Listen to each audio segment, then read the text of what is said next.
രാജഗോപാലൻ മാഷ്, അംബികാസുര മാഷ്, പ്രിയപ്പെട്ട റീജ, പ്രകാശനം ചെയ്യാൻ ഏൽപ്പിക്കുക എന്ന് പറയുന്നത് തന്നെ എനിക്ക് ഏതൊരു അവാർഡിനെക്കാളും വലിയ ബഹുമതിയാണ്. അത്രയൊന്നും ആയിട്ടില്ല എന്ന് സ്വയം വിശ്വസിക്കുന്ന ഒരാളാണ് ഞാൻ. അതുകൊണ്ട് തന്നെ ഇത് എനിക്ക് വ്യക്തിപരമായി കിട്ടിയ ഒരു പുരസ്കാരമായിട്ടാണ് ഞാൻ ഈ അവസരത്തിൽ കാണുന്നത്.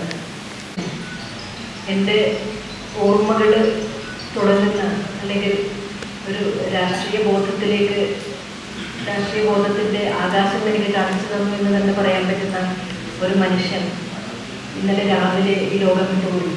അദ്ദേഹത്തെ അവസാനമായിട്ടൊന്ന് കണ്ട് അദ്ദേഹത്തിൻ്റെ അന്തിമകർമ്മങ്ങൾ കഴിഞ്ഞ ശേഷമാണ് ഞാൻ ഇങ്ങോട്ട് പുറപ്പെട്ടത്.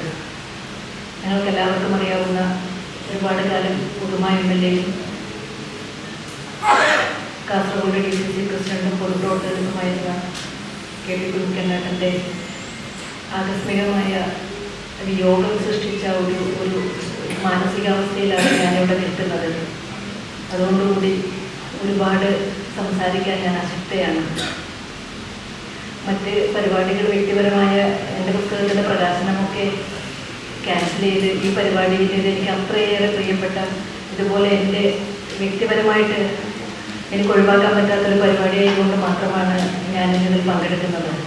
കാരണം ഒരുപാട് സാധാരണയായിട്ട് ഞാനൊരു രാഷ്ട്രീയ ജീവിയാണ്, രാഷ്ട്രീയം വിശ്വസിക്കുന്ന, രാഷ്ട്രീയത്തിൽ ജീവിക്കുന്ന ഒരാളാണ്.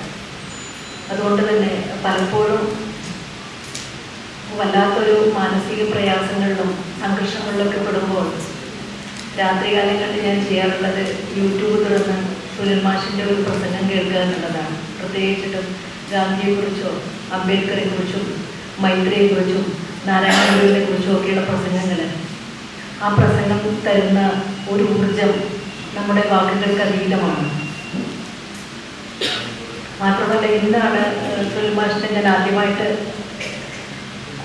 സുനിൽ മാഷിനെ ഞാൻ ഇന്നാണ് കാണുന്നതെങ്കിലും എനിക്ക് വളരെ പ്രിയപ്പെട്ട, എന്നോട് അടുത്ത് നിൽക്കുന്നു എന്ന് തോന്നുന്ന ഒരാളാണ് എനിക്ക് മാഷ്. അങ്ങനെ ഒരു മൈത്രി ഭാവം എല്ലായ്പ്പോഴും മാഷ് എന്നോട് കാണിച്ചിരുന്നു. എനിക്ക് തോന്നുന്നത് ഈ പുസ്തകത്തിൻ്റെ അടിസ്ഥാനപരമായ സ്വഭാവവും ഈ ഒരു ജനാധിപത്യ ബോധവും മൈത്രിഭാവവുമാണ്. മാഷ് തുടർച്ചയായിട്ട് നിരന്തരമായിട്ട് സംസാരിച്ചു കൊണ്ടിരിക്കുന്ന ആ ഒരു നീതിയെക്കുറിച്ചും ജനാധിപത്യത്തെക്കുറിച്ചും പ്രത്യയശാസ്ത്രത്തെക്കുറിച്ചും മനുഷ്യനെക്കുറിച്ചും സൗഹൃദത്തെക്കുറിച്ചും സഹോദരത്തെക്കുറിച്ചുമുള്ള ചിന്തകളാണ് പല മനുഷ്യരുടെ രൂപത്തിൽ, പല പ്രസ്ഥാനത്തെക്കുറിച്ചിട്ടും സ്ഥാപനങ്ങളെക്കുറിച്ചിട്ടായാലും ഒക്കെ ഈ പുസ്തകത്തിൽ ഉടനീളം നമുക്ക് കാണാൻ കഴിയുന്നത്. എനിക്കും അറിയാവുന്ന ഒരുപാട് മനുഷ്യർ പുസ്തകത്തിലുണ്ട്.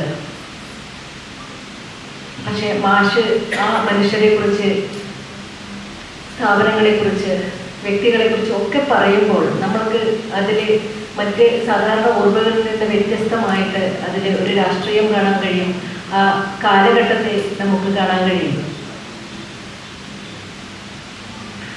അതിലുപരിയായിട്ട് എനിക്ക് തോന്നുന്നത് ആ പുസ്തകത്തിൻ്റെ പ്രത്യേകത എന്ന് പറയുന്നത് സുനിൽ പി. മേഡം എന്ന ഒരു രാഷ്ട്രീയ മനുഷ്യനെ, ഒരു ജൈവിക ബുദ്ധിജീവിയെ രൂപപ്പെടുത്തിയെടുത്ത ഒരു സാമൂഹ്യ രാഷ്ട്രീയ സാംസ്കാരിക പരിസരം ഈ പുസ്തകത്തിൽ ഉടനീളം നമുക്ക് കാണാൻ കഴിയും.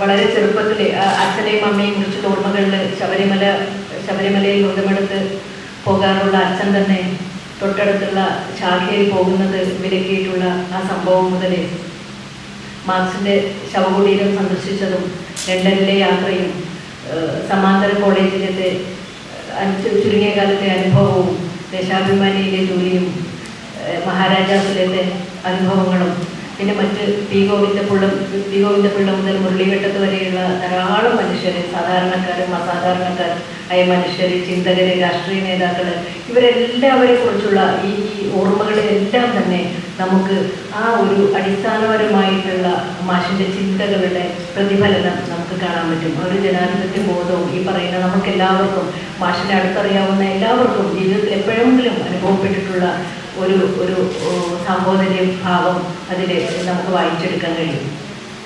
അതിലപ്പുറത്ത് ഈ പുസ്തകത്തിൻ്റെ പ്രത്യേകതയായിട്ട് എനിക്ക് തോന്നിയത് ആ പുസ്തകം മുന്നോട്ട് വെക്കുന്ന രാഷ്ട്രീയമായ ഉൾക്കാഴ്ചയാണ്. ഇപ്പോൾ ഓർമ്മകളെക്കുറിച്ച് ടോണി മോറിസൺ പറഞ്ഞ പ്രശസ്തമായ വാക്കുകളാണ് എനിക്ക് ഓർമ്മ വരുന്നത്.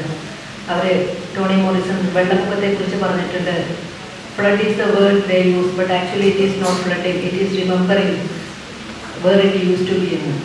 ഓരോ തുള്ളി വെള്ളത്തിനും കൃത്യമായ ഓർമ്മയുണ്ടെന്നും അത് സമയം കിട്ടുമ്പോഴൊക്കെ ആ നദി അത് ജീവിച്ചിരുന്ന താഴ്വരകളിലേക്കും അത് തൊട്ടിലുമിരുന്ന ചെറിയ കല്ലുകളിലേക്കും ഒക്കെ ഗൃഹാതുരത്വത്തോടെ തിരിച്ചു പോകാൻ ആഗ്രഹിക്കുമെന്നാണ് ടോണി മോറിസൺ പറയുന്നത്.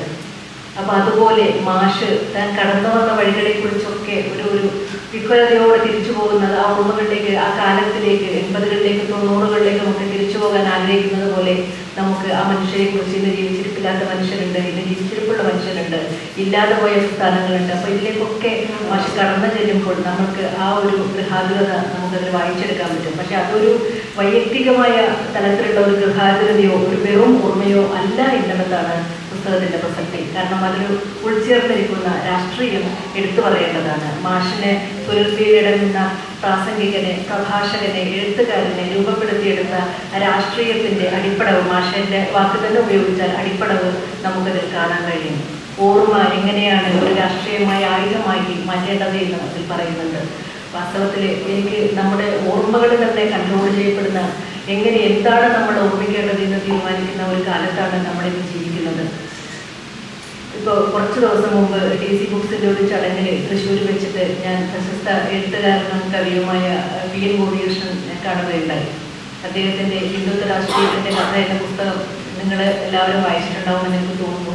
വായിച്ചിട്ടില്ലെങ്കിൽ നിർബന്ധമായും നമ്മൾ ഓരോ മനുഷ്യനും ജനാധിപത്യത്തിൽ വിശ്വസിക്കുന്ന ഓരോ ഇന്ത്യൻ പൗരനും നിർബന്ധമായിട്ട് വായിച്ചിരിക്കേണ്ട, അല്ലെങ്കിൽ നമ്മളുടെ ഒരു പ്രാഥമികമായ ഒരു ഇന്ത്യൻ പൗരൻ്റെ പ്രാഥമികമായ കടമ എന്ന് ഞാൻ വിശ്വസിക്കുന്ന ഒരു പുസ്തകമാണ് ഹിന്ദുത്വ രാഷ്ട്രീയത്തിൻ്റെ കഥ. അദ്ദേഹം അത്രയേറെ ഗവേഷണം നടത്തിയാണ് ആ ഒരു പുസ്തകം എഴുതിയത്. അദ്ദേഹം ഞങ്ങൾ ഇതുപോലെ ആദ്യമായിട്ട് കാണുകയായിരുന്നു. സിനിമാത്തിൽ ഞാൻ കണ്ടതുപോലെ ആദ്യമായിട്ട് കാണുകയായിരുന്നു ഗോപി ചേട്ടനെ. അപ്പോൾ അദ്ദേഹം എന്നെ പരിപാടി കഴിയാൻ കാത്തിരുന്നു. മറ്റെല്ലാവരും പോയിട്ട് എനിക്ക് സുധയോട് ഒരു നിമിഷം ഒരു കാര്യം സംസാരിക്കണം എന്ന് പറഞ്ഞു. അപ്പോൾ ഞാൻ അടുത്ത് പോയി ആൾക്കാരുടെ തിരക്കൊക്കെ കഴിഞ്ഞപ്പോൾ അദ്ദേഹം എന്നെ കൈ പിടിച്ചിട്ട് എന്നോട് പറഞ്ഞു, രാഹുൽ ഗാന്ധിയെ നേരിട്ട് പരിചയമുണ്ടോ എന്ന് ചോദിച്ചു. അപ്പോൾ ഞാൻ പറഞ്ഞു, രാഹുൽ ഗാന്ധിയെ ഞാൻ പരിചയപ്പെട്ടിട്ടുണ്ട്, പക്ഷേ രാഹുൽ ഗാന്ധിയുടെ അങ്ങനെ അടുപ്പമൊന്നും എനിക്കില്ല എന്ന് പറഞ്ഞു. പക്ഷേ രാഹുൽ ഗാന്ധിയെ നേരിട്ട് അടുപ്പമുള്ള ഒന്നിലധികം പേർ എൻ്റെ അടുത്ത സുഹൃത്തുക്കളാണ്. അപ്പോൾ സ്വാഭാവികമായും എന്തെങ്കിലും രാഹുൽ ഗാന്ധിയെ അറിയിക്കണമെങ്കിൽ എനിക്ക് അറിയിക്കാൻ പറ്റുമെന്ന് പറഞ്ഞു.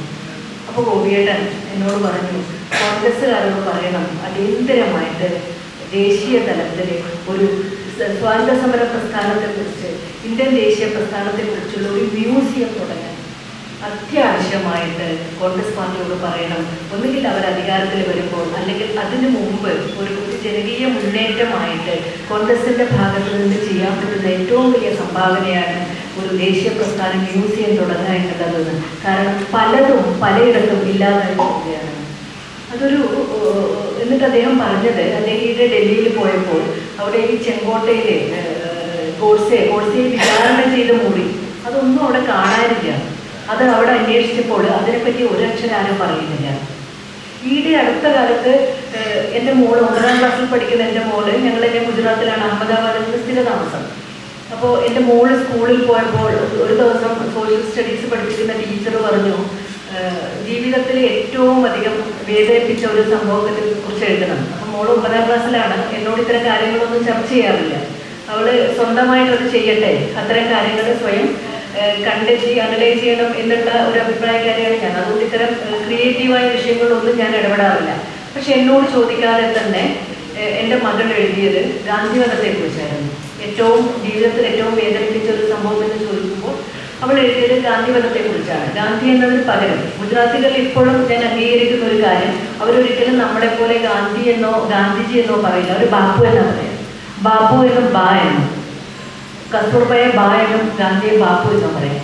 അപ്പോൾ അവള് സ്വാഭാവികമായിട്ട് ബാപ്പുവിൻ്റെ വധത്തെക്കുറിച്ചാണ് എഴുതിയത്, ഏറ്റവും വേദനിപ്പിച്ച സംഭവമായിട്ട്. പക്ഷേ സ്കൂളിൽ കൊണ്ടുപോയപ്പോൾ അവരുടെ ടീച്ചർ പറഞ്ഞു, ഈ റീസെൻ്റ് ആയിട്ടുള്ള അടുത്തിടെ നടന്ന എത്രയൊക്കെ സംഭവങ്ങളുണ്ട്, അല്ലെങ്കിൽ വ്യക്തിപരമായ എന്തെല്ലാം വിഷമിപ്പിച്ച ദുരന്തങ്ങൾ ഉണ്ടാവും, എന്തിനാണ് കുട്ടി ഇത്ര ഇത്ര കൃത്യമായിട്ട് ഈ വിഷയം എഴുതിയത്.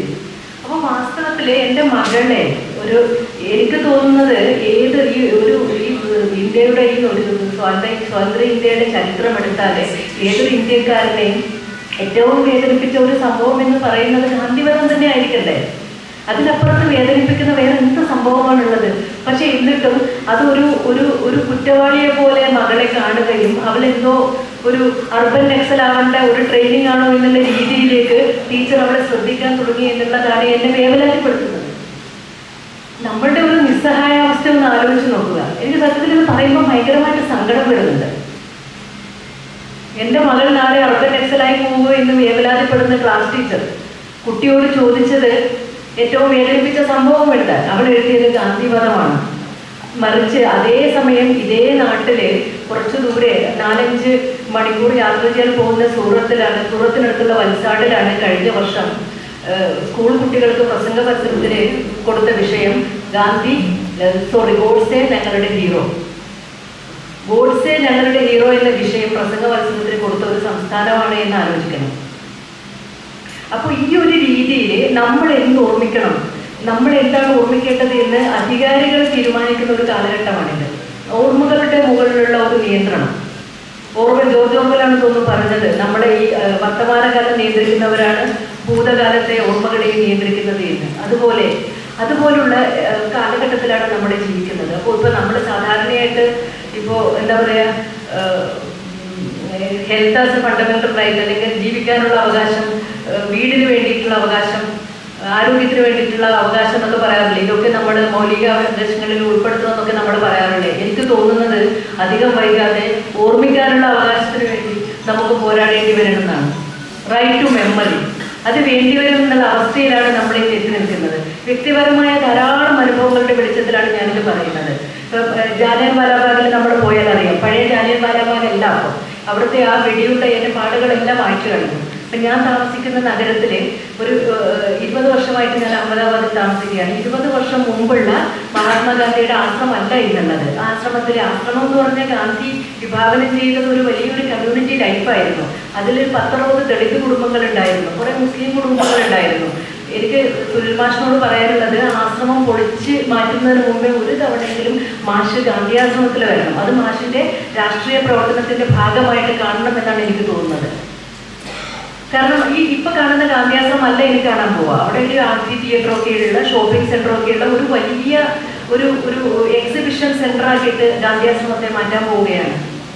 അവിടെ ഉണ്ടായിരുന്ന ദളിത് കുടുംബങ്ങളെ എല്ലാം ഒഴിപ്പിച്ചു കഴിഞ്ഞു. 60 ലക്ഷം രൂപ കൊടുത്തിട്ട് ഒരു കുടുംബത്തിന് 60 ലക്ഷം രൂപ എന്ന് പറയുന്നത് വലിയ കാര്യമാണ്. അപ്പോൾ അത് കൊടുത്ത് അവർ ഒഴിപ്പിച്ചു കഴിഞ്ഞു. റോഡിന്റെ മറുവശത്ത് നെയ്ത്ത് കുലത്തൊഴിലാക്കിയ കാലങ്ങളായിട്ട് ഗാന്ധിയുടെ കാലത്ത് തന്നെ വന്ന അവരുടെ പിൻതലമുറക്കാരുണ്ട്. അവർ ഈ ചർക്കയിൽ നൂൽ നിൽക്കുന്നവർ, അവരൊക്കെ അവിടെ നിന്ന് മാറ്റിക്കളഞ്ഞു. അപ്പോൾ ചരിത്ര സ്മാരകങ്ങളോട്, മനുഷ്യന്റെ ഓർമ്മകളോട് ഒക്കെ നീതി പുലർത്താത്ത, അതെല്ലാം തന്നെ മായ്ച്ചു കളയുന്ന ഒരു കാലഘട്ടത്തിലാണ് നമ്മൾ ജീവിക്കുന്നത് എന്നുള്ള ഓർമ്മ നമുക്ക് വേണം. ഗാന്ധിയുടെ നെഹ്റുവിൻ്റെ ഒന്നും സ്റ്റാമ്പ് കിട്ടാനില്ല. ഒന്ന് ആലോചിച്ച് നോക്ക്, സ്റ്റാമ്പ് കിട്ടാനില്ല. അപ്പൊ ഇത്തരത്തില് ഓർമ്മകളെ കൺട്രോൾ ചെയ്യുന്ന ഒരു കാലഘട്ടത്തിൽ ജീവിക്കുമ്പോഴാണ് മാഷ് ഈ ഓർമ്മകള്, മാഷ് ജീവിച്ചിരുന്ന കാലത്ത് മാഷ് മുൻപുണ്ടായിരുന്ന ക്യാമ്പസിനെ കുറിച്ചിട്ടും സമാന്തര കോളേജിനെ കുറിച്ചും വ്യക്തികളെ കുറിച്ചും പ്രത്യയശാസ്ത്രത്തെ കുറിച്ചും സംഘടനാ പ്രവർത്തനത്തെ കുറിച്ചും ഒക്കെ വളരെ വിശദമായിട്ട് എഴുതി നോക്കണം. അപ്പൊ അതിലെ രാഷ്ട്രീയം തീർച്ചയായിട്ടും നമ്മൾ ഉൾക്കൊള്ളേണ്ടതാണ്. ഇനിയും ഇപ്പോൾ മാഷ് ഒരിക്കൽ കൂടി യാത്ര ചെയ്യുകയാണെങ്കിൽ, ഗയയിൽ കൂടി യാത്ര ചെയ്യുകയാണെങ്കിൽ, അല്ലെങ്കിൽ പുരിയിൽ കൂടി യാത്ര ചെയ്യുകയാണെങ്കിൽ മാഷിന് ഈ അനുഭവമായിരിക്കില്ല ഉണ്ടാവുക. അതാണ് പുസ്തകത്തിന്റെ പ്രസക്തി. എനിക്ക് മാഷിനോട് അപേക്ഷിക്കാനുള്ളത് അതാണ്. ഒരു തവണ കൂടി മാഷ് ഈ പറയുന്ന സ്ഥലങ്ങളിലെല്ലാം യാത്ര ചെയ്തിട്ട് എന്താണ് 2014 ശേഷം ഉണ്ടായിട്ടുള്ള മാറ്റങ്ങൾ എന്ന് മാഷ് തന്നെ കണ്ടെത്തി തിരിച്ചറിഞ്ഞ് അതിനെക്കുറിച്ചുകൂടി എഴുതണം. ഏത് വ്യക്തികളെയാണ് മാഷ് കാണുന്നത് എന്ന്. കാരണം ഈ 2018 തോന്നുന്നു ഞാൻ ഇതേ പുരി ജഗന്നാഥ ക്ഷേത്രത്തിലെ സന്ദർശിച്ചിട്ടുണ്ട്. അപ്പോൾ പോയപ്പോൾ അവിടെ നിന്ന് നമ്മളെ തൊഴാൻ ഒക്കെ സഹായിക്കുന്ന അവിടുത്തെ ഒരു പൂജാരി വന്നിട്ട് എന്നെ അകത്ത് കൊണ്ടുപോയിട്ട് കാണിച്ചു തന്നു. അവിടുത്തെ മാഷ് എഴുതിയതുപോലെ, വളരെ വിശദമായിട്ട് എഴുതിയതുപോലെ കൊടിമരം കാണിച്ചു തന്നു. അവിടെ ഓരോന്നും കാണിച്ചു തന്നിട്ട് പുറത്ത് ഒരു ചെറിയ വാതിലിൻ്റെ അടുത്ത് തന്നെ നിർത്തിയിട്ട് പറഞ്ഞു, ഇവിടെയാണ് അഹിന്ദുക്കൾക്ക് ഇതിനപ്പുറത്ത് പ്രവേശനമില്ല. എന്നിട്ട് അടുത്ത വാക്ക് അത് വളരെ സ്വാഭാവികമായിട്ട് ഞാൻ എടുത്തു. കാരണം പല ഹൈന്ദവ ക്ഷേത്രങ്ങളിലും അഹിന്ദുക്കൾക്ക് പ്രവേശനം ഉണ്ടാവില്ലല്ലോ. പക്ഷെ അത് കഴിഞ്ഞിട്ട് അദ്ദേഹം പറഞ്ഞ വാക്കുകളായിരുന്നു. അദ്ദേഹം പറഞ്ഞത്, അതായത് രാഹുൽ ഗാന്ധിയും സോണിയാഗാന്ധിയും വന്നാൽ ഇവിടെ നിൽക്കണം, എന്നിട്ട് മോദിജി വന്നാൽ നിങ്ങളെ പോലെ തന്നെ ഉള്ളിൽ കിടക്കാം, ജഗന്നാഥനെ തൊട്ടടുത്ത് നിന്ന് കണ്ടു തൊഴാമെന്ന് പറഞ്ഞു. അപ്പൊ എനിക്കതൊരു വല്ലാത്ത അനുഭവമായി. ഇതിനു മുമ്പും ഞാൻ പുരി ജഗന്നാഥ ക്ഷേത്രത്തിൽ പോയിട്ടുണ്ടായിരുന്നു. അന്ന് ഇത്തരം ഒരു ഇടപെടൽ ഉണ്ടായിട്ടില്ല. പക്ഷെ അതൊരു കാര്യമായിട്ട് എടുക്കാതെ ഞാൻ പിറ്റേന്ന് ഭുവനേശ്വറിലെ ലിംഗരാജ ക്ഷേത്രത്തിൽ പോയി. ലിംഗരാജ ക്ഷേത്രത്തിലും സമാനമായിട്ട് മാഷക്ക് അവിടെ ഒരു കഴ്സൺ പ്രഭുവിന്റെ ഒരു കിളിവാതിര കാണിച്ചിരുന്നില്ലേ ആ സൈഡിലല്ലേ. അപ്പൊ അവര് പറഞ്ഞു ഇതുപോലെ, അത് കഴ്സൺ പ്രഭുവിന്റെ കാലത്ത് അവർക്ക് കാണാൻ വേണ്ടിയിട്ട് ഉണ്ടാക്കിയതാണ്. ഇനി ഇതേ വാക്കുകൾ പറഞ്ഞു. അതായത് സോണിയാഗാന്ധി വന്നാൽ അവിടെ നിന്നിട്ടാണ് കാണേണ്ടത്. എന്നിട്ട് അടുത്ത വാക്കോ, മോദിജി ആണെങ്കിൽ ഇവിടെ വന്നിട്ട് മഹാപ്രഭുവിനെ പാലഭിഷേകം ചെയ്യാൻ പറ്റും. അപ്പോൾ ആരാണ് ഹിന്ദു, ആരാണ് അഹിന്ദു, ആരാണ് നമ്മുടെ പാരമ്പര്യത്തെ പ്രതിനിധീകരിക്കുന്നത്, ആരാണ് ഈ ഒരു ദേശീയതയുടെ, ഈ ഒരു പാരമ്പര്യത്തിന്റെ, ഈ ഒരു ഐഡന്റിറ്റിയുടെ പുറത്ത് നിൽക്കുന്നത് എന്ന് അമ്പലത്തിൽ വന്നു കയറുന്ന ഒരു സാധാരണ ഭക്തനോട് വരെ, ദക്ഷിണേന്ത്യയിൽ നിന്ന് പോയൊരു സാധാരണ ഭക്തിയായിട്ട് അവർക്ക് എന്നെ കണക്കാക്കിയാൽ മതി. ഇതൊന്നും എന്നോട് പറയേണ്ട ആവശ്യമില്ല. പക്ഷെ ആ രീതിയിൽ നമ്മുടെ ഒരു സാംസ്കാരിക സാമൂഹ്യ ഘടന ആ രീതിയിലേക്ക് മാറ്റപ്പെടുകയാണ്, രൂപീകരിക്കപ്പെടുകയാണ് എന്നുള്ള ഒരു സാഹചര്യം നമുക്ക് മുമ്പിലുണ്ട്. അതുകൊണ്ട് തന്നെയാണ് തീർച്ചയായും മാഷിൻ്റെ ഈ ഓർമ്മകളും മനുഷ്യരും എന്ന പുസ്തകം വെറും കുറേ മനുഷ്യരെ കുറിച്ചുള്ള ഓർമ്മക്കുറിപ്പുകളാവാതെ, കുറേ സ്ഥാപനങ്ങളെ കുറിച്ചുള്ള ഓർമ്മക്കുറിപ്പുകളാവാതെ അത് വേറിട്ട് നിൽക്കുന്നത്. ഈ പുസ്തകത്തിൻ്റെ അനന്യത എന്ന് പറയുന്നത് അതിൻ്റെ ഉള്ളിലുള്ള അതിശക്തമായ രാഷ്ട്രീയ സ്വഭാവമാണ് എന്ന് എനിക്ക് കണ്ടെത്താൻ കഴിയുന്നത്. അതുകൊണ്ടാണ് ഇപ്പോൾ